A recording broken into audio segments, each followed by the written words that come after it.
short and simple of it. I'm not going to go into it. 'Cause, I'm Ryan Dunigan, by the way. Oh, I'm Spencer Scott Holmes. Welcome to the Old Man Orange podcast. Just get this part of the way because I don't want it to become like a gossip column or anything like that. But Margaret Kidder just died. I know, I saw that. It's like, that's Lois Lane, goddammit. And Lois Lane and Raiders of the Lost Ark. That's true, yeah. And the sad part, too, is like, I just noticed that it's something about the baby boomer generation, is that a lot of them seem to die at about that late 60s, early 70s. You know what I mean? Where, like, you know, a couple generations beforehand, they kept going to, like, 90 and 100. I wonder if it's, like, diet or something like that, you know? It's weird, because you hear these stories about, like, I guess if you didn't die of polio, or you weren't, like, eaten by a wheat thresher or something, then you live on to be, like, 80 or 90. But it seems like now it's like, oh, never mind, you know, got the 60s got you. Yeah, I think that's sort of what it was back in the old days. It's either, once you made it through the beginning of life, you know, you were good to go. But, you know, if something got you, whether it be a machine or an animal or, you know, a disease, then that was it. That has me wondering about our generation. Are we going to start, like, dying off, like, around 60s? Because there seemed to be this point when we were kids, like, well, older folks usually live up to be somewhere in their 70s, and if you're lucky, maybe their 90s. And now it's like, or even, like, you know, they're even probably saying as much as 80s. But now I'm kind of wondering, like, this got too self-reflective too quickly. But now I'm wondering if we're going to reach that point, like, oh, no, it's kind of 60, then you're done, you know, just because all the shit we had in our diet and the shit we still have in our diet. I mean, our generation and people after us seem a little bit more health conscious about that kind of thing. Well, that's where I really think with the baby boomers, it's just like, that was like the pinnacle generation. That, and then I guess you'd say Generation X, of having like the mass amount of everything being processed. Because I think there's some people from like Generation X, I think their entire diet has always been processed. Like they've never ate things that were like real food. Well, I'm not going to lie, a lot of my food was processed for a long time, and over the more recent years I've been trying to be healthier. But even when you try to be healthier, you still find like, oh shit, this went through like how many chemicals, factories, and all that kind of shit. Yeah, that's always the hard part too. It's like, unless you really grow it yourself or raise it yourself, you know, you don't really know exactly at the end of the day what's in it. I'm kind of at this point where I remember at an earlier point in the podcast, I was one of those people who's like, why would you want to hunt? I mean, it's one of those things where I get that I always got the idea of like, if you're going to eat it, then yeah, but I never got the point or the understanding of the thrill of hunting or anything like that, just because, you know, you're killing another animal. Now I'm at the point where I'm not against that. I don't think down on that or anything, but now I'm at the point, like, you know, I kind of see the point of, not the whole, like, there's a whole family of deer, get the AK-47, not that shit, but I do see the point of actually wanting to go out and hunting to get your own meat, because, well, I know that's not being fucked with.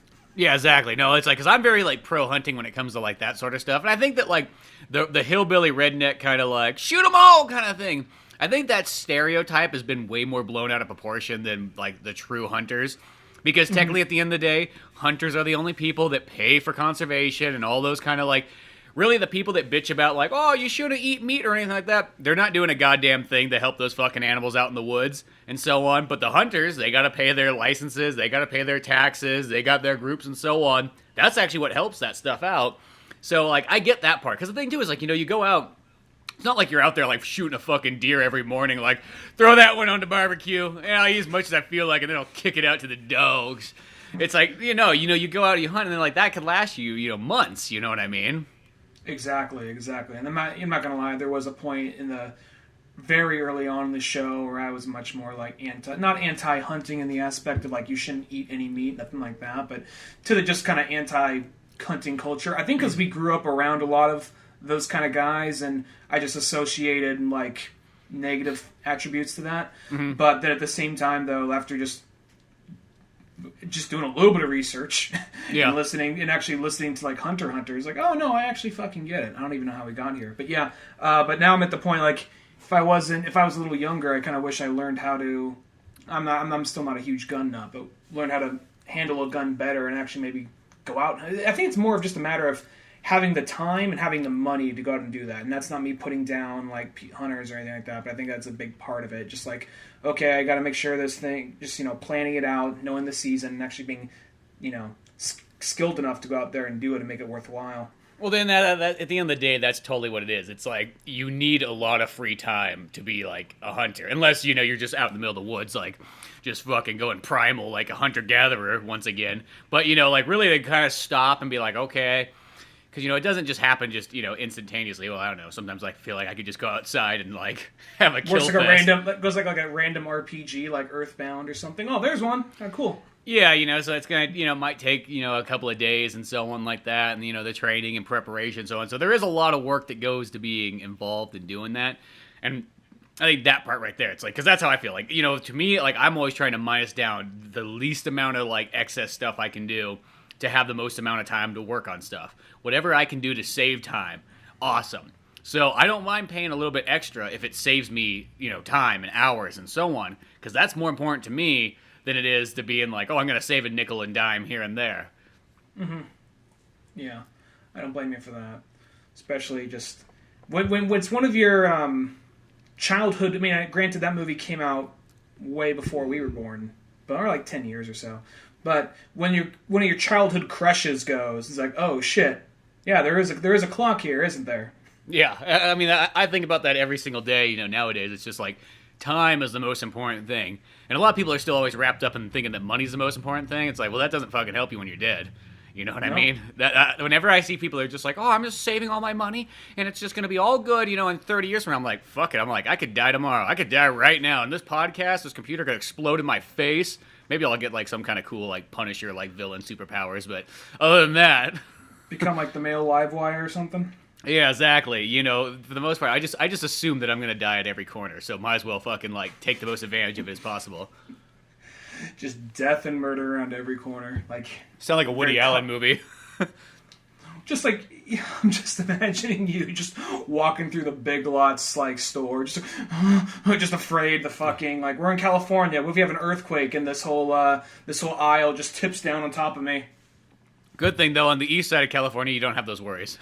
You don't have them as much. Yeah, you don't have them as much, but because just like Superman, you know what I mean? If there's a big old earthquake, we get fucking beachfront property. There you go. Shit. I've been waiting for that this whole time. Come on, Lex, get that going.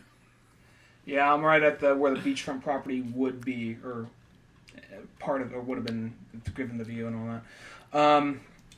Yeah, no, it's just one of those things. Like, I came on like, hey man, let's do a podcast. I think I have some funny stuff to talk about. Then I just saw the Margaret Kiddo thing. I'm like, oh yeah, we're all gonna die one day, aren't we? Yeah, and it's like one of those ones. I mean, like, death is there, and I feel like the older you get, I think the more you can just accept death, and it's just like, whatever, it's death. I mean, it sucks, but you just kind of get over it just instantaneously. I know some people don't get like that, but that's sort of how I've kind of come to the point. Just like, it happens. If I die tomorrow, whatever. It's, it's just, it is what it is. Feed the system. It kind of comes in waves for me. I find myself like, it is what it is. Other times I'm like, no, not today, not today. Not here, not here. Like, yeah. Not like in a bad situation. Well, not me watching the Nut Job 2 and eating a box of Snickers. This is not how I felt like I wanted to go. You don't want, like, when the paramedics get there and just lift a piece of rubble, like somebody just smeared in chocolate or some shit. Like, oh yeah, he looks like that type. Yeah, you don't want them joking about your dead corpse. Yeah. Or you don't want to die in, like, your in your, like, work uniform if you have a day job. You don't want to die in that either. Because then it's be like, well, I guess we should take his shirt off. We'll just put that over his grave. That's probably what he liked the most. Just put the logo of the company on the tombstone. Yeah. Obviously he worked there. He died there. That was his story. Nothing more, nothing less. Well, he has all this audio archived. You could fuck it. Just slap this shit. That sounds on like fucking work. Was he wearing an Old Man Orange t-shirt when he died? No, he wasn't. I ain't fucking doing that. I don't get paid to do that shit. But you're literally sitting there carving, spending time carving in a logo of a company in that grave. Yeah, they paid me to do it. Didn't you know? They took some life insurance out on this guy. They literally took out life insurance policy on this guy before he was actually hired. They took it out at the interview section. That was one of the shadiest things when you found out Walmart was actually hiring old people and putting life insurance on them. I know, and I think other companies did too, but Walmart was the only one that really got like the big blame for it. But it's just that kind of thing. It's just like, yeah, we know they're gonna die. Like that was like the Walmart greeter program. It's like we know they're not gonna make it, so. Well, I'm just having trouble understanding how it works. Like, so is this guy a family member of yours? No. Is he a close friend? No. What's he do? He says hi to fuckers as they walk in our store and buy cheap shit. And you guys are getting money when this guy dies? Yeah. Well, shit, he had a heart attack the other day. You know what I mean? I can't just go out and find a senior citizen off the street, just who wants to be here to hand things out. You know what I mean? Like, I'm out a bunch of money. I need $100,000 to cover for this guy. Do they still have the Walmart greeters? No, they got rid of those like a long time ago. Like, yeah, I thought probably like really. I'll say this: I think it was all due to that the life insurance policy thing. Because I noticed that once that sort of went away, so did the greeters. They're like, well, fuck you. If we're not having the greeters, if you're not giving us our life insurance, we ain't giving you the greeters. I was just wondering if that's just one of those jobs that Elon Musk is preparing us we're going to lose. Like, you know what? Not only are we going to lose all your drivers from all these like self-driving cars and all that kind of stuff, you're also going to lose your Walmart greeters because they're going to have a robot in front of the place. Yep. Call it good, exactly. A robot there to check to make sure that, like, you're not stealing.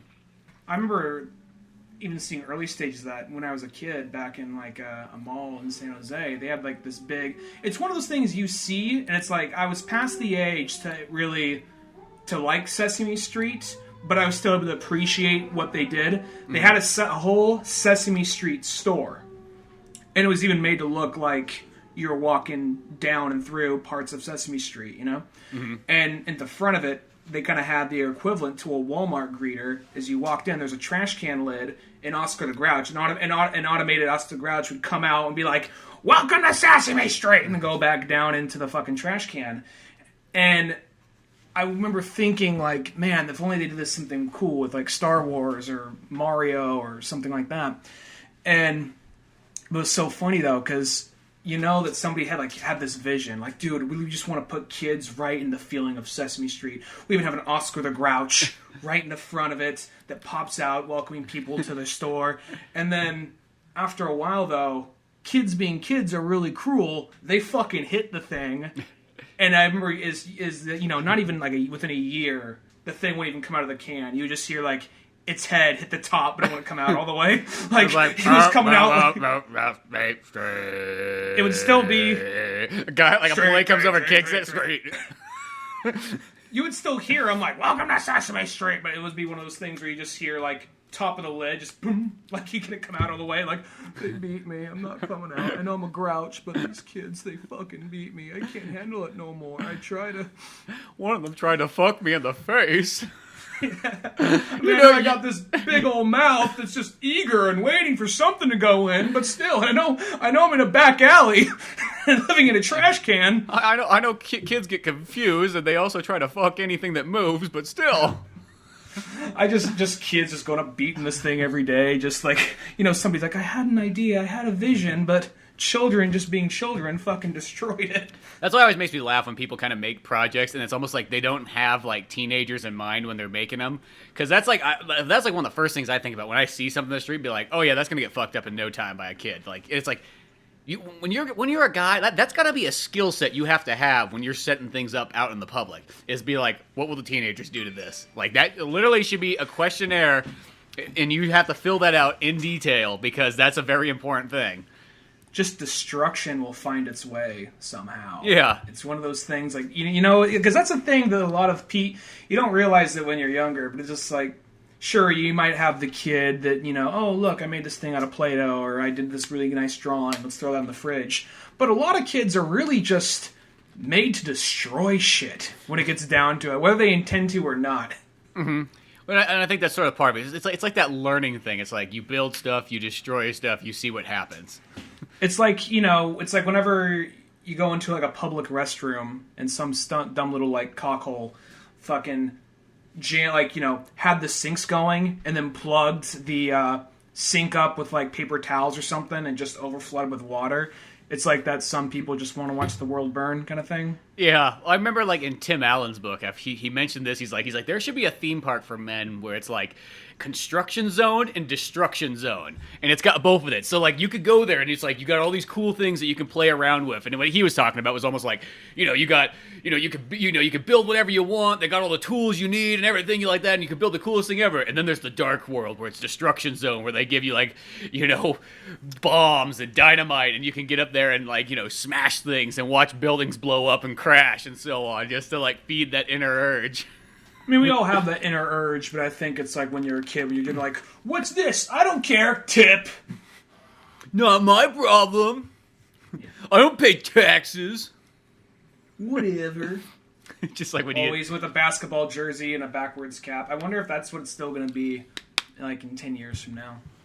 I know. Does the backwards cap still like, because that's kind of been like almost like, we still say that. But I notice that's not nearly as common as it once was. That's almost like now kind of retro, because that now represents like the 90s kid, 80s maybe, at the very end. Well, that had to be because we'll see something from our generation. We'll see something in this current generation. Like, what's with the style? That looks fucking stupid. It's fucking pointless. I don't fucking get it. But parents had to be thinking the same thing, because I don't think any backwards hat shit started to happen until maybe it happened in the 80s. But I remember seeing anything in culture until like the 90s. Mm-hmm. No, and then that's what I feel. I feel the backwards cap represents the 90s really well, because in the 2000s it switched to the flat build forward cap. And the flat build was you kind of tilted it off slightly to the side. That's always how it was. That was the look. The flat bill to me, it was always like, that was my, like, I mean, even though I was still young, I was like, I don't fucking get this generation. And that's like the weirdest thing, because the funny thing about the flat build cap is you mostly just always saw it like on about 3 different types of people. You would either get like the kind of like sometimes, not the super rednecky, but like the partial kind of rednecky kind of guys, because the super rednecky guys still always had the baseball cap and they like bent as far as possible so like a fucking jet could come and land in the hangar. You know what I mean? Like it was like so far bent that, down, or they'd have the cowboy hats on. But it's like the flat build ones, you get them on some of those kind of guys, but more like almost like sort of the preppier guys, and then I think it started with black guys, but then you get the preppy guys that want to be cool, and that's why they're starting to wear it.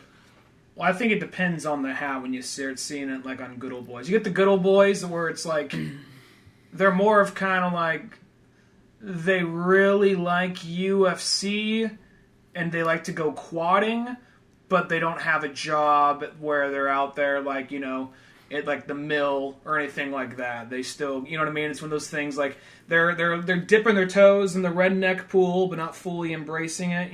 Yeah, well, they're not wearing Wranglers with work boots, Wranglers. Tucked in like flannel shirt and a baseball cap or a cowboy hat.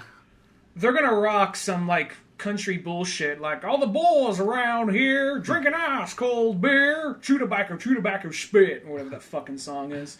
So they're gonna blare that shit, and they're gonna be like when they get all drunk, they're gonna start chanting Trump, Trump, Trump. But beyond that, though, it's like it's still kind of like that half measure. Yeah, exactly. And then when they get drunk too, they'll be shouting Trump, but then they'll be asking for like you to play Flow Rider.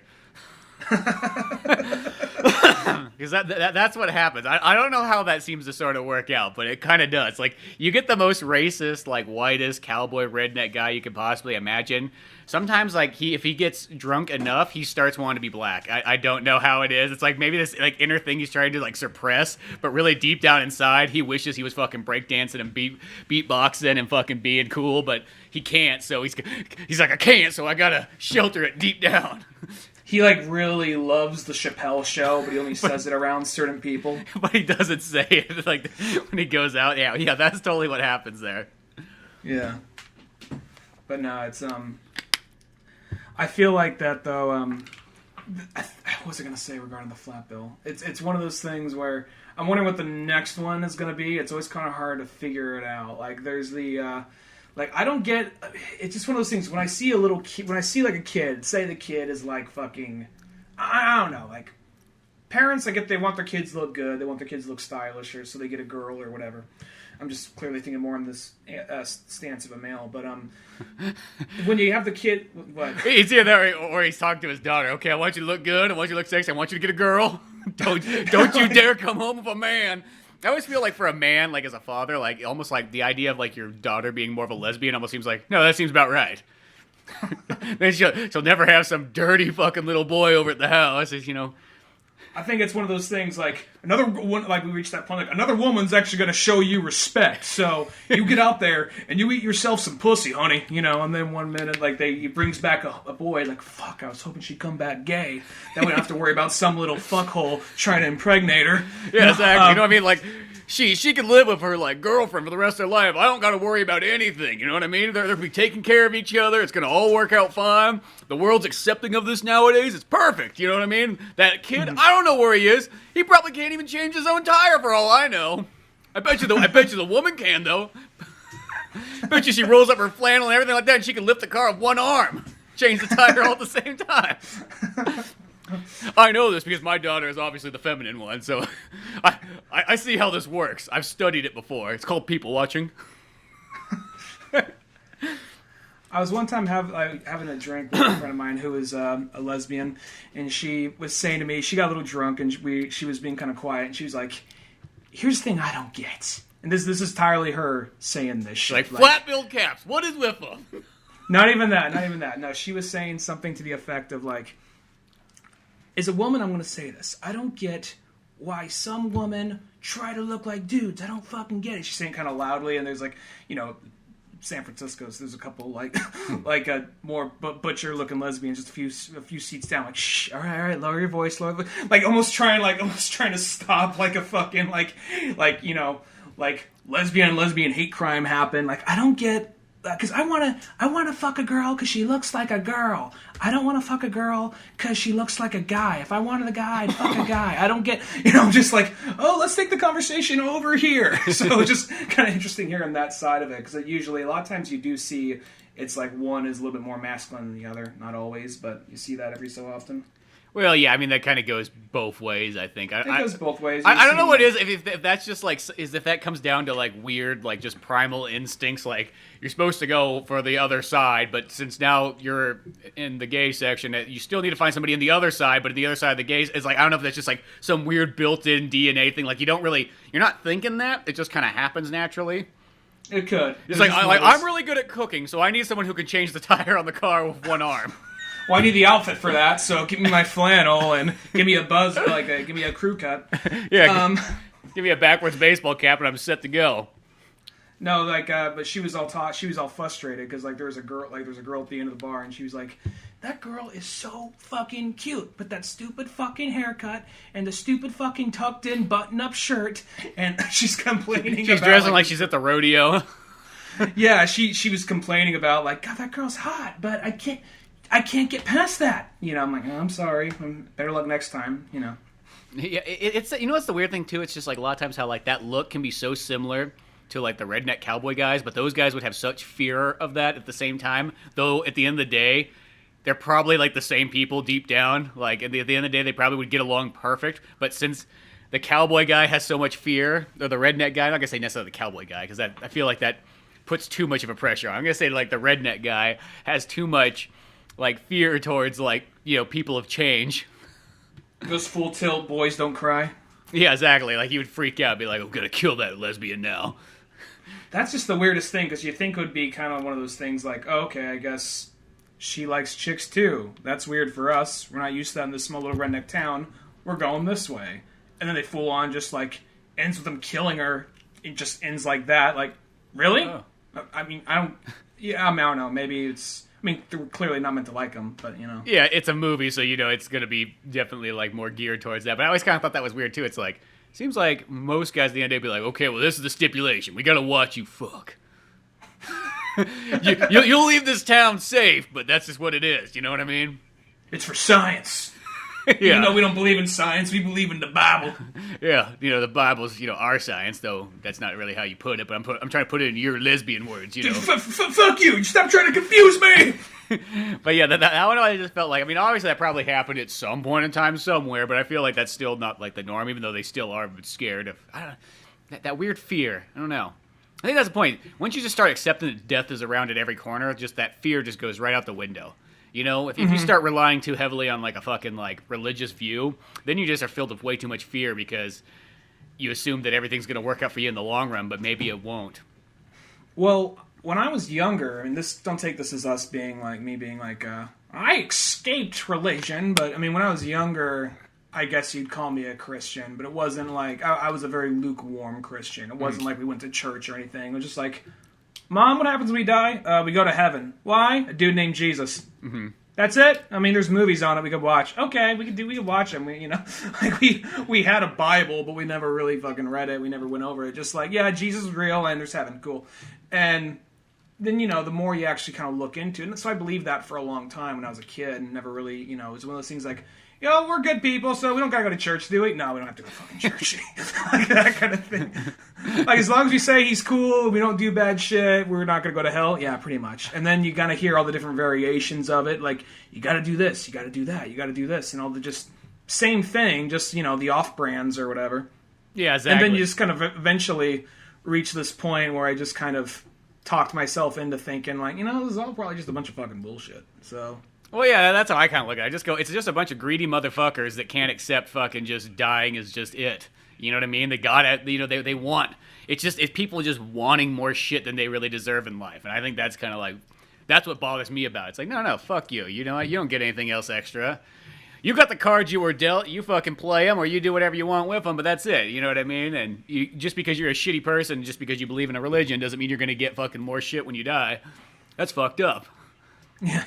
Well, I don't know. I like to believe there's something after. I'm not going to say, we all just go in the clouds and hang out with Sky Daddy. Not even that, but I think that, I hope, I'm not even going to say I think. I hope there's something after, but at the same time, I'm not really holding my breath for that. Because that whole idea of like, you got to believe in him and then it will happen. All right, where is he? It's like what? It's like and plus, one of the biggest thing that kind of made me stop being religious was I had one of these friends who had parents who were super religious. And they had this whole thing like, anytime you did something good, that was God acting through you. Anytime you did something bad, well, you're just going against God. So my thought process was, well, that's fucked up. Every time I do something good, this guy gets all the credit. Every time this asshole falls asleep at the wheel, though, that shit's on me. So yeah, that was the thing where I was like, I'm done with this shit. Yeah, their rationalization on all those kind of things, and it goes with like multiple things and so on. It's like at the end of the day, if it's just like a slight back burner belief system that you have, where it's just like do the right thing, and that's kind of like about it. At the end of the day, I get that part. That makes sense. But it's all the other crap that kind of comes with it, and the idea of like an afterlife and so on like that. If you joke about it, that's fine. Like, I always just kind of say, like, you do a real good deed in life, you might be going to Valhalla, you know what I mean? You're going to be hanging out with Thor and Odin and so on. Is it real? God, no. But the idea is kind of fun to talk about, you know what I mean? It's the same way you can say, be like, oh, when you die, you go fucking hang out with Superman and you go punch people in their faces. You know what I mean? Like, that could be a different belief system. But I just think realistically, it's like, you die, you feed the earth back, that's how it works.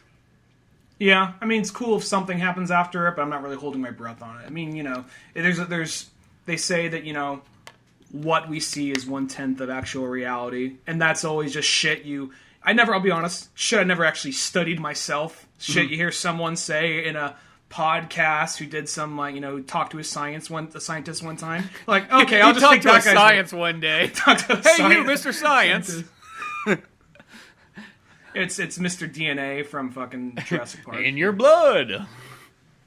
I don't know. There's also those theories. I'm not saying I believe this, but there's also those theories that that when ghosts aren't really ghosts, it's just some kind of weird echo effect, and that smell. I'm not gonna get too deep into that because I don't even really believe that shit. That's another thing. It's like that's always interesting. That shit still we still hear about hauntings and this and that, but it's never really ever anything recent. It's always something like, this happened 100 years ago or something like that. And they mostly always happen in the 1800s. Have you ever noticed that? Like, It never seemed to happen any other time but the 1800s. So, Granted, the 1800s is probably one of the more darker times in history, but it's probably same with, like, other stuff. But, that's like another one, too. It's like ghosts and so on like that. Like, I'll keep an open, like, idea that, like, okay, if I see a ghost, sure, maybe that will sway my mind. But till then, I'm kind of going, yeah, I think that's just people making shit up at the end of the day. I really feel like... They're once again, they're cool, fun stories. It's like talking about movies or comics or video games. It's cool and everything like that. But the second you start believing that shit's like full on real, that's when I think you start having problems. Not to sound like a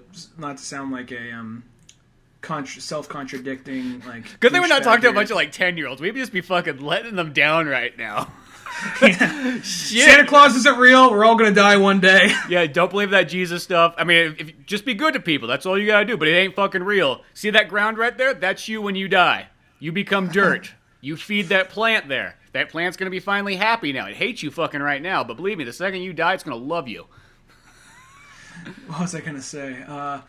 It's one of those things where I've almost watched too many movies, so I'm at this point where I remember there was this girl I was dating in Oregon for a while, and not far from the university she was going to, the Southern Oregon University. We were walking past this old school, big white Victorian house. It was all gated off from the rest of the campus, and apparently it's haunted. And she told me these stories where she was talking to paranormal investigators that went there and checked it out, and they say all these things, and part of me is like, oh, that's really interesting. Another part of me, I wasn't trying to be rude, but I was like, that's fucking bullshit. But at the exact same time, though, it's one of those things where I don't want to be the one guy in the movie who goes in there just like, yeah, like this Freddy Krueger is real. Oh, fuck! I want to be that one guy. Yeah, I know there always is that kind of guy, too, and it's like, in movies it makes you not want to be the disbeliever guy, but I feel like in real life, though, the disbeliever guy's probably right. You know what I mean? More than likely, but it's like that right there, because you never hear, she said from what she heard that, it was you would have to ask the house, can I go into this room? And if somebody would walk into this room without asking first, they feel like they got this feeling like they just got punched in the gut. Or it's and one by one, people were starting to leave because they're getting freaked out. And somebody went down into the basement, there's the old generator or something, and they said somebody was trying to set something up down there, to read levels or something, and they were trying to jam the plug into an outlet. And the outlet wouldn't go in. It just would not go in. And then after a while, just a big arch of electricity shot out of the generator, just making a bunch of light and sparks and all that. Mm-hmm. And then, the guy just fell to his knees and could not get up for a minute. So I guess they just you're gonna blow me if you want to use that electricity. I don't know, but and then that guy was the last one to get out of there, and just people were leaving one by one, this is too freaky or this or that, and it's one of those things, it was interesting to hear, but at the same time, I'm just wondering, it's like that South Park thing on, Ghost Hunters. What is that? What is that? It's a ball rolling. Oh God, I'm so scared. What is that? And he's like, what's that running down my leg? What's that running down my leg? You just see, they're pissing themselves. Well, and I think that's kind of what it is. I think the people that really start to believe it and so on, it's the more you tell your mind that it's real, of course it's going to appear real as anything that happens. You're going to hear a door creak and be like, oh my God, it's a ghost. But is it a ghost or is it just a fucking wind? You know what I mean? At the end of the day, it's and that's kind of how I kind of feel. It's once again, if I can get hard evidence, I will say sure thing. But till the day that real hard evidence presented, Well, it's also one of those things where all the places that are apparently really marketed as haunted houses or whatever, it's you have a guided tour. This place is haunted as fuck. And the thing's not going to come out and do anything, Yeah, exactly. Come on, charge admission. If anything's going to happen, it's going to happen after hours. And you hear stories about Winchester Mystery House where I want to say I saw an A&E or a History Channel thing on it. Mm-hmm. And not that fucking bullshit movie that came out a few months ago or whatever. But, yeah, that movie was shameful for not. It had great potential to be an awesome movie, and they just totally crapped out on that one. I mean, it was one of those things I heard they're doing a Winchester Mystery House horror movie. I'm that makes sense. But then I'm I don't know. I think you could have gone the more I heard about it, I didn't even see it, but the more I heard about it, I'm okay, they're using ghost bullets to kill something. But I was more thinking you could have gone you could have gone just the Winchester Mystery House version of The Shining or something creepy like that. That's what it should have been. It should have been a very more in-depth movie and a psychological horror. They just went for straight up ghost jump scare movie, and it was just yeah, it was weird because they tried to half-ass walk that line between the middle, because it almost did have moments in it where it felt like you might be going towards more of that Shining section, but then they'd pull back. They were too afraid. Maybe somebody's initial idea was yeah, I'm gonna make something fucking awesome. The studio's no, you fucking make something that will sell, make the preteens all fucking scared. Well, where was I going off before that? Oh yeah. Yeah, that movie looked like bullshit, and I didn't even want to see it. So for when I first heard the concept, like, oh, that sounds good. And I saw it, I'm like, oh, fuck that. No, but like there's stories about like, oh, you know, there's like people going on a tour, and if you take like the special tour where it shows more of the house that's not like part of the regular tour, like you go into like the old farm or something like that, where some dude like said he saw an old man pushing a wheelbarrow and nobody else saw it, and then he just freaked out and just had a heart attack right there. Like, nobody sees the guy in the wheelbarrow, nobody sees the guy at the wheel, and then just freaks out and fell over. I remember like probably maybe 5 or 6 years ago, I went on like one of the Winchester Mystery House Halloween tour with flashlights, and I was talking to like the guy who was leading it, and he was around my age. I'm like, all right, dude, I'm like, you push them all over the corner. Okay, nobody else is there. They're all distracted right now by the arcade. So okay, you're gonna give me the fucking lowdown on this place or what? Kind of. It was like it was like this. Don't be fondling my balls now, okay? You know what I mean? It was at the middle point. Don't be teasing me now. It was at the middle point of the tour where it's just like we're like in a bigger room. It's okay, just kind of stay in here, just kind of hang out, wander around in this area for a minute, and we'll be on our way. And, like, you know, he was just kind of out by the window, like, hey, man, just out of curiosity, and I'm just, do you honestly believe this place is haunted, or do you think it's all a bunch of bullshit? I mean, I'm not going to fucking write a Yelp review or anything. You could tell me. You don't have to put up this facade. I'm just curious. I want your honest opinion and no judgment. And he said, like, you know what? I'm going to say it's all mostly bullshit, but this lady was obsessed with 13, and, my first day here, because, you know, you got to go through and they have to give you the tour, and then they have to give you the spiel, what to say, history, all these spark notes. And I, you know, had my phone off all day. And then when I get home, turn my phone on the text, it's all 13, 13, 13, 13, 13, 13. And that kind of freaked me the fuck out. But beyond that, though, was nothing else has ever happened to me while I'm here. So... Yeah, see, and I think that's probably the most accurate kind of like thing of the Winchester, because at the end of the day, it's more just they like just have a program that just fucks with your phone. Well, it's just a weird house, and I think that people have just associated, because since it's a weird house, that it must be haunted and so on. But it's like, no, it's just a lady who is just like a little too artistic with her fucking designs of building a house. At the end of the day, that's all it is. And so on, and you know what? Fuck it.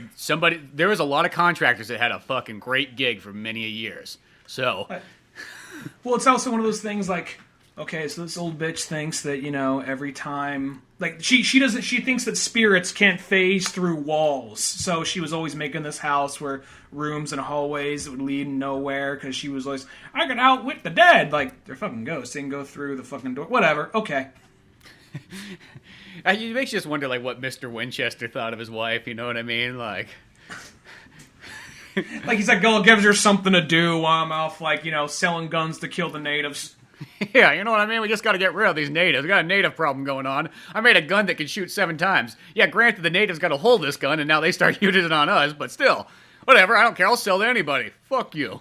Winchester. Their tagline.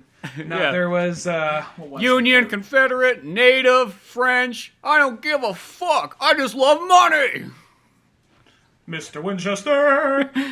And his wife. You know, there's no... Oh, go ahead. Oh, I was gonna say, like, this is a funny... I remember, like, when I did, like, the tour of Winchester back when I was a kid or whatever, and I was there with my family. I remember one time my mom was, like, looking through a window, and she's like, oh, what's going on there? And then all of a sudden, like, another tour guide did the same thing, too. Hey, there's a window. And they both looked, there's like, oh, God! Oh, hey, what's going on?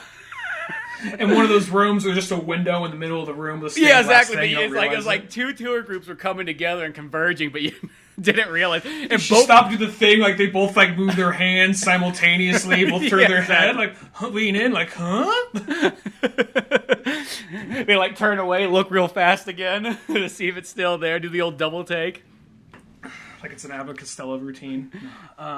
You know what's the one thing that's nice about the Winchester, though? It has the fucking sickest arcade. I know I've told you that many a times, but I always bring that up every single time. I'm like, dude, that Winchester Mystery House, like the arcade was so sweet. Oh, going there on Halloween, keep in mind, this is like 6 or 7 years ago.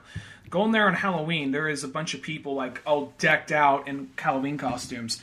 And like, really well done Halloween costumes. And there's a guy who is full on like Azuru Vegeta. Oh, that's cool. Is that how you pronounce it? Azuru when he's in his monkey form? I can't remember to tell you. Azuru, well, monkey form Vegeta.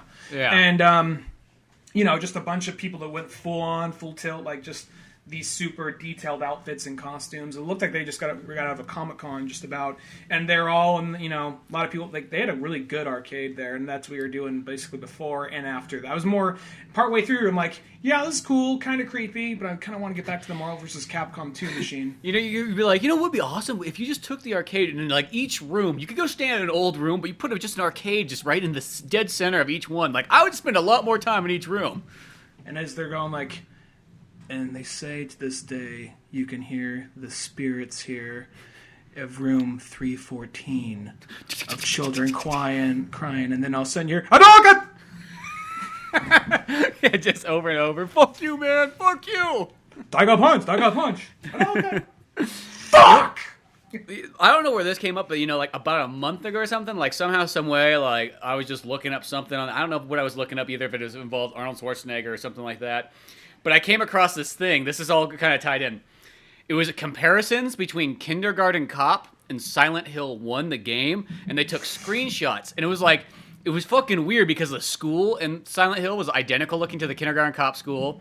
They had shots of like inside the building that were like identical. Same posters, same design, same everything. It was really fucking the movie weird. Or the game itself? Silent Hill, the game. Not the movie, the game. Mm-hmm. The first game. That's crazy. Did Arnold News Radio go over that?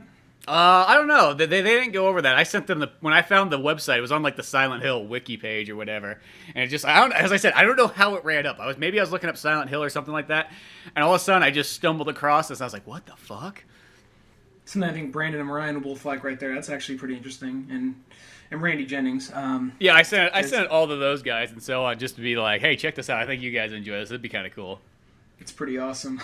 Well, I just like the idea of like once Arnold is like, yes, we're done helping. I'm going to go to a different school and become a different teacher. Take this family with me. Once he left, like, okay, the big Austrian guy that's protecting this town is gone. Let's move in now. Yeah, I was like, hey. That's when hell comes out. Like, what? Why are we waiting now? The big scary Austrian guy is gone, man.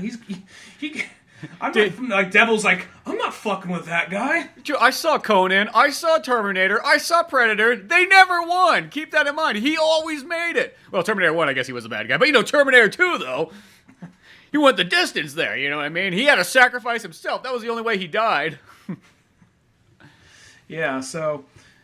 Yeah, that's pretty trippy right there. Yeah, I just thought it was weird. I mean, like, the posters were, like, identical. Like literally, which just sounds so weird, just a bunch of, like... Like you ask the guy who created Silent Hill in Japan, it's just like he's talking, it's got subtitles like, yes, Kindergarten Cop was my inspiration for the movie. Well, I could see him even doing something as much as like that's his favorite Arnold movie. No, I could also see it possibly being an homage, but also at the same time maybe like, well, we need a reference for a children's school in America. Shit. Oh fuck, I got this VHS copy of Kindergarten Cop because I mean, there was internet back then, but it wasn't like it wasn't as easy as it was today, probably to find samples and images. I mean, they probably had resources to do that, but it was probably I can see them actually just using random movies, probably like Kindergarten Cop, like, all right, well, this is how they have layouts and desks, and this is how they have like their hallways, so go with that. Yeah, and that might have been sort of it, because it's just funny like how identical like a lot of the things are. I mean, the school bus is the same. Everything's like. It's just one of those weird. It's just, I think it's so different. You know what I mean? It's like, but maybe that's where they're like, you know what? They're like, nobody's gonna trace us doing this. We're in Japan. What are they gonna do? It's in a video game. Or what if it's just like that's Arnold's biggest movie in Japan? So they just it's like kind of like an unofficial sequel to some extent. Yeah, exactly. It's just like the continuation somehow, some way. Really, like in the Japanese audio, it's like a Japanese dude doing his best Arnold impersonation. It's like his name's Harry, just like in True Lies. Oh, fuck. See, we really want to make him really buff, but we thought that might almost like, maybe the player might not understand what we were going for. Mm-hmm. Could be. It's always some of those weird things like that. Like, how'd that happen? Yeah, exactly. I mean, once again, that probably was it. Like, had the movie on VHS, just kind of like, hey, here's some references for school. Guess what I was watching last night on fucking America TV Now? American Channel. Yeah. I was down at America Town last night. You wouldn't believe what they were playing on the VHS player. as shitty as it is, if I ever go to Japan, I really want to just go to America Town just to see what it's like. To see not so much like now that I'm here, I want a good old American burger, but more of one of these things like I want to know what it is. It's just like cowboys running around and is it like Wild Wild West at like Universal Studios like that? Oh, that'd be hilarious. I don't know, that kind of made me laugh when I was at Nashville and they literally had California Town. It wasn't called California Town, but it was so designed after like the Bay Area, like by far. It was just like you had that Spanish architecture. There was the Whole Foods there and the Trader Joe's. They had a big old sign. It was like Sierra Nevada imported. And I was just laughing so hard because it just literally felt like all of a sudden you're in this section of town. It's like, oh shit, I could be in like Pleasanton right now. They have a couple of like, here we have the California burrito, has avocado and French fries. Yeah, made with whole beans, not refried. Well, even like refried would be kind of rare to find there too in the South. Or black beans, something like that. Yeah, exactly. Or just vegetables in general. Like, what the fuck is that? I don't know what I mean. It's like, well, vegetables were hard to find. Then when you found them, it's like here's a bell pepper, and it's like I've been imported, and it's $5. Holy fuck! No wonder nobody eats vegetables over here. I guess you could eat like stuff that comes out of the swamp, whatever that is. Whatever vegetables grow in the swamp in Tennessee. You got the swamp berries. Like they just pull out some big old like thing like only locals know about. Just these like black, like almost blueberries just covered in slime or something. So it's like, what the fuck are that? You never heard of swamp berries? No. Yeah, but sure, I guess I'll have one of those. Got the swamp jam, I don't know. Swamp jam. This ran out quickly. I didn't know where I was going with it. I heard the word. I'm like, oh fuck, no, this is already a mistake. Just don't even know what's going on now. Yeah. Well, speaking of school stuff, I actually remembered this. I totally forgot about. This is more going back to more childhood shit for a second. But you mentioned the thing about the school. It reminded me. I one time almost got in trouble for bringing a prison shank to school, unaware. It was a prison shank. Now, what was it? Like, did you just, like, as a kid, you might find something, like, it was just, like, on the ground that's just, like, a piece of, like, spork or something that somebody's been, like, sawed down and so on. Had some red on it. You called it ketchup. It was actually something I made myself, but it was just most innocent intentions, but then it just, like, this could be disastrous. All right, tell me if you remember this. Do you remember, it was a very brief time, a lot of people in our audience might not even know what this is, but maybe. Shasta Cola put out Mario drinks for a brief amount of time, and they had like Mario Punch, Yoshi Apple, like Luigi was the blue one, and it wasn't even like Princess Peach yet, but it was like some kind of pink strawberry one. Yeah, well, because was this during the N64 days, or was this even earlier? This was Super Nintendo days. Okay, Super Nintendo days. So these are really old. So they put out like these tiny little cans, and I'm guessing what they probably was probably just some other flavor they had that wasn't selling, and they just slapped Mario characters on it for a limited time. It was a limited time thing, I remember that. And I was just like, oh my god, and my mind was just blown when I saw these. And this is also, to keep in mind, at the time, Mario action figures and toys, you could find them, but they were very rare, and there weren't that many of them. Like, the most mass-produced one they had was, like, from the movie. Yeah, that was, like, the biggest deal. Now it's, like, they're everywhere. You can't really go into any, like, toy aisle or any like, kind of pop culture store without finding, like, a Mario figure. Shit, you could check out at Walmart, and they're fucking sitting there next to, like, the electronic registers. Yeah, so now it's one of these things where it's like, oh shit. But back then, though, it was really hard to find anything. I mean, you could look up and find some old toys from a long time ago, but back then it was much harder to find. They didn't make as many of them. And so what I did, you'd have to get creative, and you have to ghettoify it and make your own. So what I had is, I had this Mario can from, because we, bought like a big pack of it from Costco. I'm like, I got it at a weird angle, and I cut Mario out of this aluminum can, and then very carefully I got like a popsicle stick and then taped it to the thing, so that I got this really jagged, sharp piece of Mario-shaped metal attached to this popsicle stick. And you're bringing it to school. it was like a little puppet. Like, this is the closest thing I have to a Mario action figure. So then I just brought it to school one day to show my friends, like, look, guys, I made my own Mario action figure. And then, like, my teacher just one day sees me walking with this thing in hand, like, what? And then she yells at me, and then I'm a little kid. I was a really sensitive kid. Like, what'd I do? I don't know what I did. And she then beats together, like, oh, he made a little, like, shankable puppet with this fucking thing. And then, like, oh, and then she sat me down and explained to me. She didn't explain what a prison shank was. Like, you see how sharp this thing and keep it. There was a couple times I cut myself on it and tried to lie. Like, no, I got that from something else. You know. She didn't tell my parents or nothing. She says, like, look, Ryan, here's the thing. I can't let you have it. When you get home, you have more of these? Yeah, if you want, you can make more of them. You shouldn't, but you can when you get home. They can't take this toys to school. You can't take this to school. So I'm like, okay. Just went home, made another, and then like eventually, you know, they got too bent around and crumpled until it literally just looked like the paint came off. Just literally looked like a prison shank. Exactly. It's just all rounded up now and thing. I know. Well, that's always kind of how it is. Like, children would just make fucking weapons and so on, like, and think very innocently of it. And you know, I mean, it just you didn't even cross your mind you were doing anything wrong. Mm-hmm.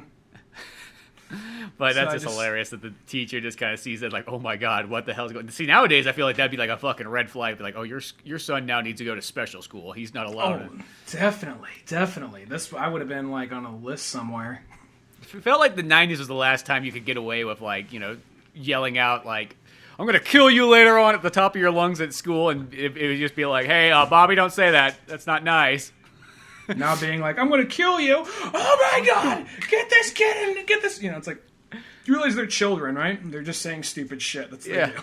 I remember one time, like, literally, like, having to go in and try to, like calm the principal down because, like, my buddy, like, John Garcia was literally, he said something to, like, somebody, like, on, like, I don't know, basketball court or playground or whatever. He's like, I'm gonna kill you tomorrow or whatever and stuff like that. And, like, I went in there and, like, I had to, like, be, like, his fucking, like, defense attorney. And I'm like, well, you know, you see in the 90s here, when you say you're gonna kill somebody, it's like a sports term, you know what I mean? Like, that's like what you tell somebody on the basketball court, or, you know, if you're playing hockey with them or soccer or something like that, you know, you say you're gonna kill him. It just means you're gonna beat him, you know? It doesn't mean any violence or anything like that. Columbine hasn't happened yet, so this isn't a worry in this time period.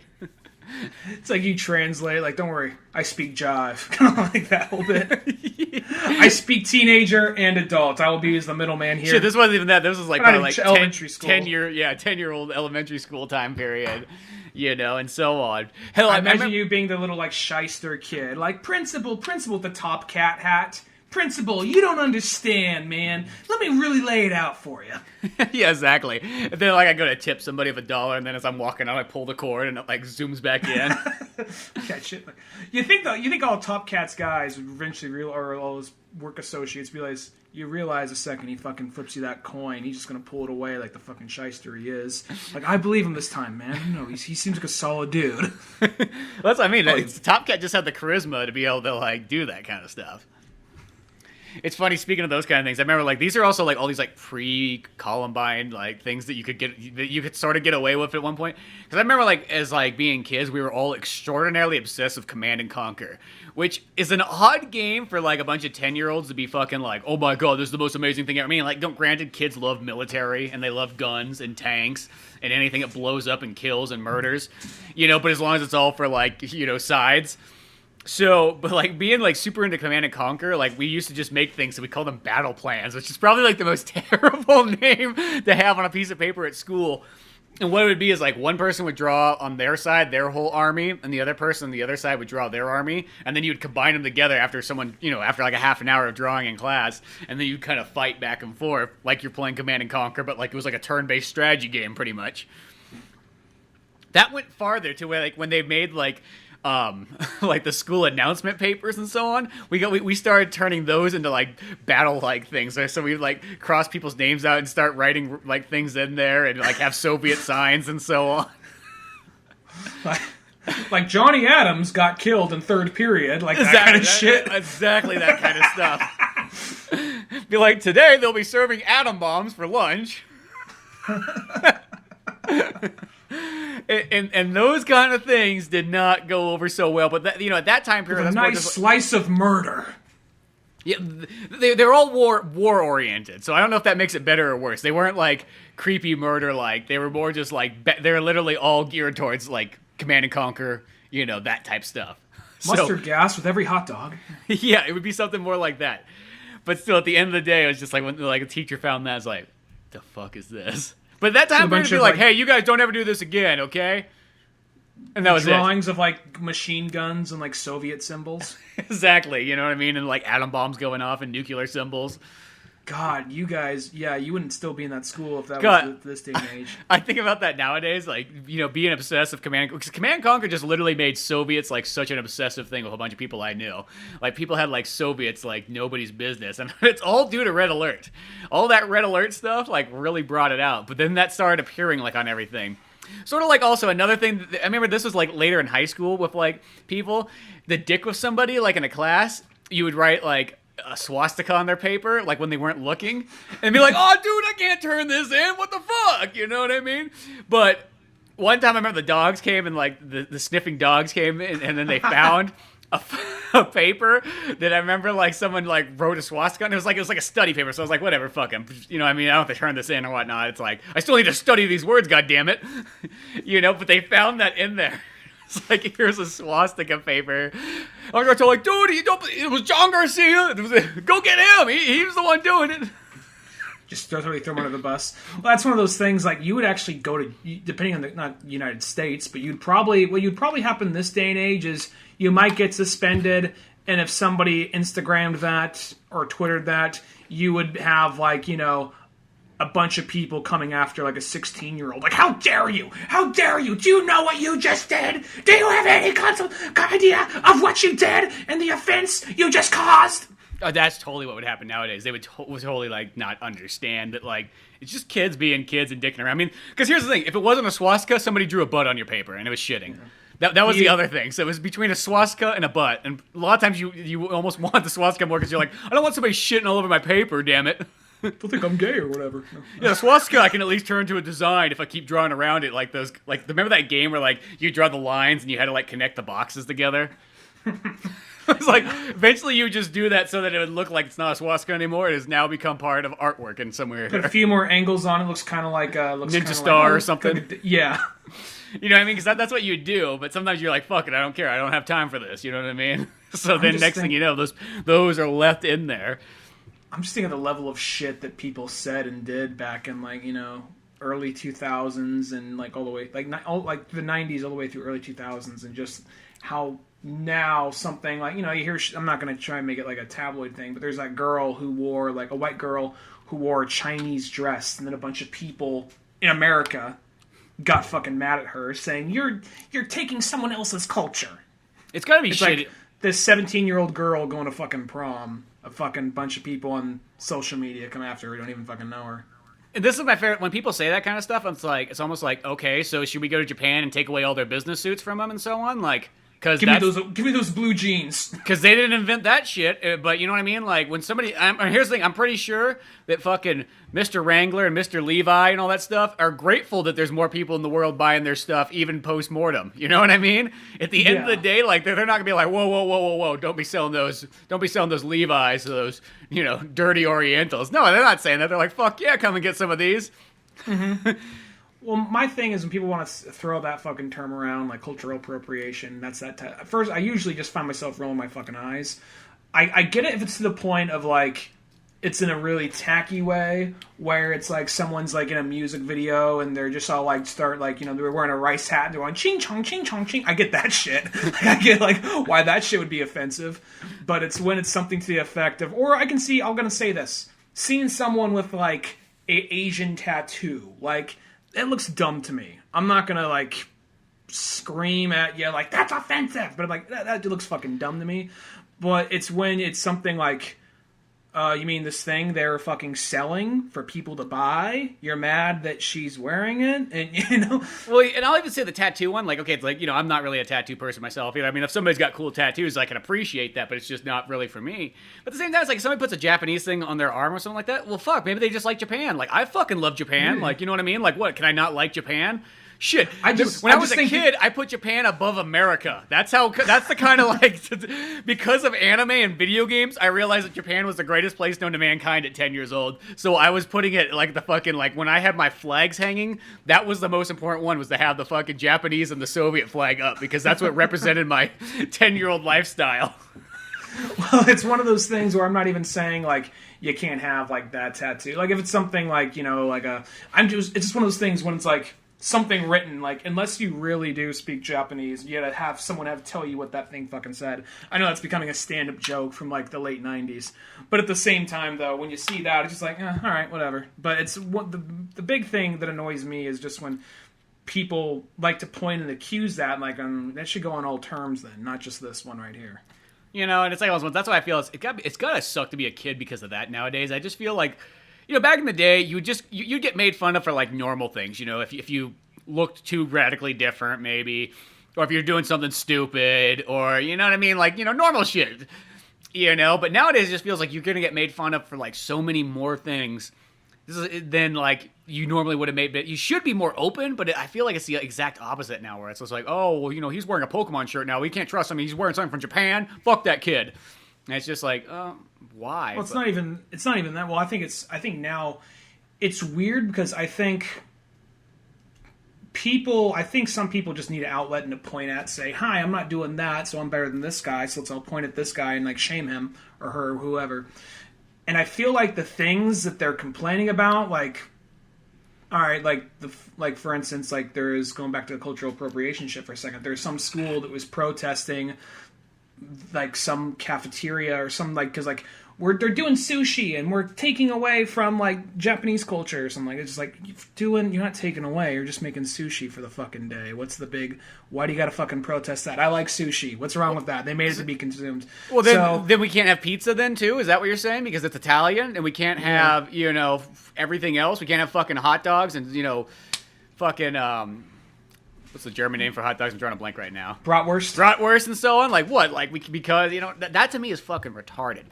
You know what I mean? Incredibly fucking retarded. And this is almost how I feel. Any of those PC fucks out there, this is what they should do. If they have a problem, they should be sent into a Thunderdome-like area where they have to fight it out against the person who opposes them. And if they fucking get their ass whooped, which they probably will because they're probably a bunch of fucking pussies anyways, then they can't speak up anymore. And I know that sounds like fucking old world as fuck. Very like that is like totally like almost like an Egyptian Roman way to solve a problem, but sometimes here's a hockey mask and a baseball bat with a bunch of nails in it. Go have fun. Sometimes I think at the end of the day, I still think violence is necessary. I'm one of those firm believers that, like, you know, we are primal animals, and I think that some people just need to get their ass whooped every once in a while. And I think this is the problem: is we're at a point where like whooping somebody's ass is so looked upon down.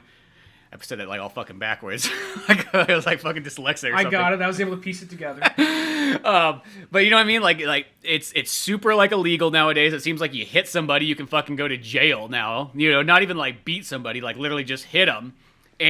But sometimes there's some people out there that just need their ass to be kicked just to kind of put them back in line. You know what I mean? And I think that like you can't take that away. I mean, obviously there is abuse that, you know, can't happen, but some people. Well, it seems weird because I know that, you know, like high school fights still happen. Not all high schoolers or kids in school are super PC people. But it seems to be this weird thing of like, it's harder to probably, like, you know, say you beat up someone in school. You beat someone up, chances are it probably doesn't happen as much. Maybe it does. But chances are it doesn't happen as much. But someone says one dumb, careless, semi-racist thing, or doesn't even do anything racist, just does something to be taken out of context or blown out of proportion. Somebody shares it, and then suddenly a bunch of fucking adults, I mean, kids they go to school with will scream shit too, but fucking adults need to jump on like, here's what I have to say too, to the stupid fucking entitled white kid, or the stupid entitled kid who didn't think this through, or whatever the fuck, you know, so it's like that kind of shit, like... That just, you know, it seems so weird that people are on such a hairline trigger to just lose their shit. It's because we need another world war. I mean, I hate to be like fucking Metal Gear Solid 4 here, Thanos. But it's that goddamn war economy that keeps things in check. Yeah, you hate to admit it because it shouldn't have to, but obviously it does, and that's the only way. And I think instead of like a world war of like weapons or like nuclear weapons and like missiles and guns and everything like that, like no, we need to go back to a primal war. We need to go back to like old fashioned like fisticuff wars, where people just run out there like a fucking kung fu movie and just start going at it. Well, it's so weird because there's a point where it seems so weird to me. Because if you talk to like someone who is super PC, you make a list of everything they want. Chances are, not everything, but I'm going to agree with most of the stuff in that list, more than likely, But the fact is, they always take it to such a far extreme. It's like, it's so kind of weird to me that the super, like conservative people, like, it's like, how do I put this? People with really left-leaning ideals are handling it in a super conservative way. Mm-hmm. When people with really conservative ideals are coming at this weird punk rock, piss people off kind of movement. I know, it's weird how it's almost like flopped. It's like flip-flopped again. Almost like how in the 1800s, how being a Republican was being like almost more like a liberal person. Like Abraham Lincoln and so on like that, because, the Republicans are all the ones that, in a sense, freed the slaves, and we're all pro that and so on, where the Democrats were all about slavery and so on, and then it kind of flips, and I feel like that's almost like what's going to happen now. I mean, granted, we're at this weird stage, but maybe in 20, 30 years, like, the good old party's going to flip on over to, like, something else, where it's going to be more, it'll be conservative, but it'll be more like freedom fighting, you know what I mean, at the end of the day? Well, not all Republicans, but even some Republicans don't even care about, there's a time where it's like, this is the old family values party, so there can't be no gay marriage. Blah! Now a lot of them don't even fucking care about that anymore, so there goes that. I mean, some do. Mike Pence is still like, some crusty old fuck living in like, 1780, but... living in 7, like you literally like, he's like, if you take a turn down the block, and just all of a sudden it's just like 1780, like, whoa, what the fuck? Like, dude, there's no pavement the here. Chariot. Like the chariot just goes by. I don't know. He just like well, when you're like the vice president, you say some shit like, evolution still hasn't been has not entirely been proven. Like that wasn't the exact quote, but it was something like evolution is still a theory and shouldn't be taught in schools, like some bullshit like that. It's like, oh my fucking god. But let's aside from that, because that's a whole other conversation there. What was I gonna say regarding that? Well, the whole thing about the whole switch of Republicans and Democrats, because the whole thing with the Republicans, like, okay, our symbol is going to become an elephant, this big, strong thing, breaking in, changing for the new. And then the way through that was industry, where the Democrats were like, our guy is going to be a mule. What? Yeah, a donkey. Why donkey? Because it's stubborn and we ain't fucking changing. Okay, whatever. And it's kind of weird how... Because their answer, the Republicans' answer was industry. Mm-hmm. And then, slowly in time, industry became the norm and became the business. Well, we ain't changing industry, we ain't changing business. And then Democrats became like not so much about farming or any of that kind of thing, but become more of like social issues and that kind of shit. And everything changed. So it's kind of weird how at one point in time, the very forward-thinking were the Republicans. At one point in time. And I think I really think it is one of those ones. I think it just sort of flip-flops as time goes on, and there's certain time periods and so on. But it's just more like, it's not really necessarily like a Democratic like Republican thing. It's just more like the idea that you get these people, these so-called liberals who are not like open. And I think that's what kind of like bothers me. It's just like, you're supposed to be like very open, and you've just become as conservative as fuck. You know what I mean? Like, you might as well just go get like a hate party fucking rally going, because that's what you're doing. And I think that always just kind of bums me out. It's just like, and I feel like as being a kid, you got to put up a lot more of that. I mean, like, that. Granted, that stuff's always been there. I'm not going to say it hasn't, because, I mean, I can think back when we were kids, there was still always some fucking, like, hippie kids there or something like that, where they had some kind of protest going on or something stupid. But, you know what I mean? At the end of the day, like, that, I guess back in the day, it was more just like, there's just some fucking hippie kid up on his hippie hill playing his hippie guitar with his, protesting going on. And on the other hill down there, there's, Redneck Bob and, his posse and fucking, tucked in shirts and cowboy boots and so on. And they know to stay their distance, damn it. And the emo kids are running in the dead center, not knowing where to go. But that's just how life is. It's organized, damn it. Well, there's always so many, there's so many little, requirements, it seems, to be part of like this super progressive movement, but then there's also a lot of infighting within that too. So I don't know. It's one of those things that eventually will straighten itself out. I think the biggest thing is those people are just the super PC people are just the loudest, and I think in time it's gonna straighten itself out because we're not used to. There's a point where these kind of thoughts and these kind of this kind of extremism always existed to some extent, but now everybody can say what they want, and I think the more outlandish comments and statements just stand out, like in whatever news article or whatever. And I'll probably say this too, because this sounds like, once again, kind of judgmental, but I think a lot of the more conservative people have real jobs that they need to go be working and so on, where a lot of these liberal people are just living off trust funds and half-ass jobs and so on, and they got more free time on their hands. The guy who's working at the fucking mill and fucking, driving a truck and cutting down trees and so on. He's going to, maybe at the lunch break he might say something, but he doesn't have that free time to be sitting down day in, day out, just letting his voice be heard as much. Yeah, I think there is definitely a class thing with that too that people don't even realize. I think that, I guess it is just kind of one of those things where, because it usually is just kind of like trust fund white kids that are complaining about this shit. Not always, but most of the time. But it's 90% of the time, it's almost who it is. It's never the actual people complaining about it and so on. I think that's just kind of the weird part of it all. I think sometimes the weird alt-right thing is just because it's weird how that's sort of a punk rock movement, the alt-right, even though I don't agree with any of it. It's this thing of okay, well, these are all the minimum wage guys who feel left behind, who are frustrated with, wherever they are in life. And I'm not saying everyone who's in a bad place is in the alt-right or anything, but I'm just saying that that idea that these guys, because there's a time where I'm not going to say that even punk rock was they're the Democrats. Not even really that. I mean, they probably were more left-leaning than right-leaning, but still, just they did not seem like they're coming from a conservative angle. Where it's now it's just so weird how it just reversed like that. But now I'm just repeating myself by this point. Yeah, exactly. No, it's always that kind of topic where it's easy just to kind of go on and on with it, but then you're kind of what are they gonna do about it? I feel it's best in life just to avoid as many of those people as you possibly can, and then life is fucking amazing. You know what I mean? Yeah. Fuck all that bullshit. Fuck the PC people. Fuck all these protesters and crap. They aren't helping anybody. You know what I mean? At the end of the day, fucking good old Batman and stories and movies and I know that so some people be like, you just sound like you're just trying to drown yourself out in entertainment. Be like, yeah, exactly, because I don't want to see your other crap. You know what I mean? Why let stuff that really doesn't affect your own life bother you? Instead, just fucking enjoy it.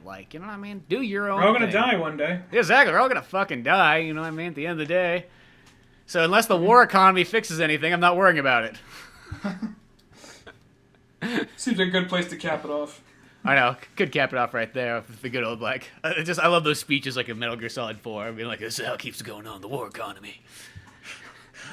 Well, there's that part when when Big Boss just goes on, just the war economy did this and went back to 1, then went back to 20, went back to 0. The war economy did it back to 0 for 5 minutes straight.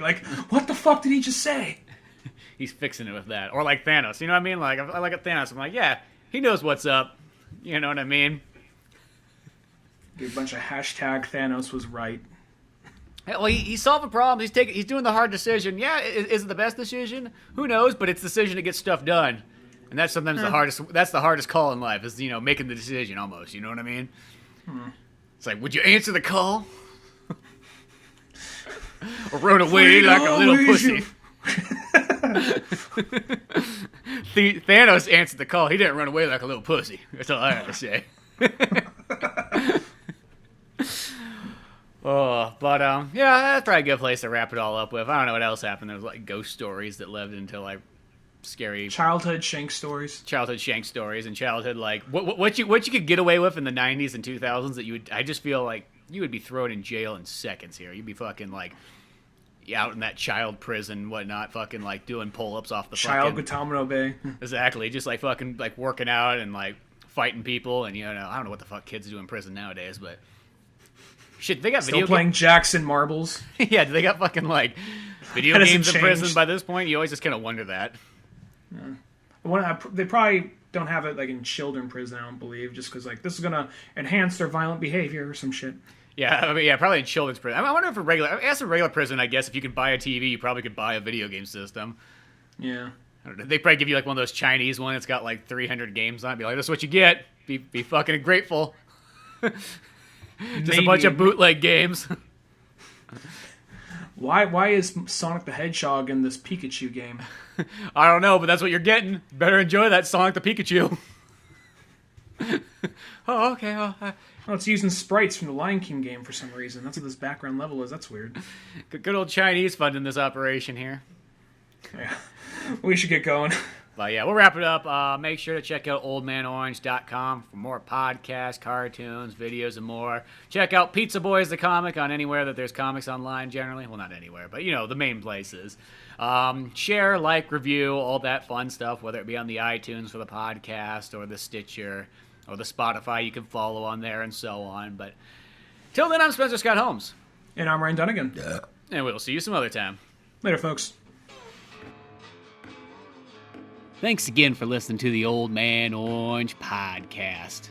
Be sure to check out oldmanorange.com for more podcasts, comics, animations, videos, and a whole lot more.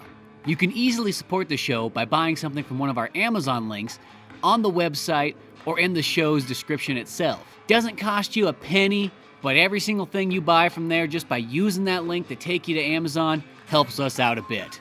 You can also really help the show out, though, by spreading the word the good old-fashioned way. And rate and review us on all the sites that you find this podcast. Anything from iTunes to Podbean to Newgrounds, YouTube, you name it.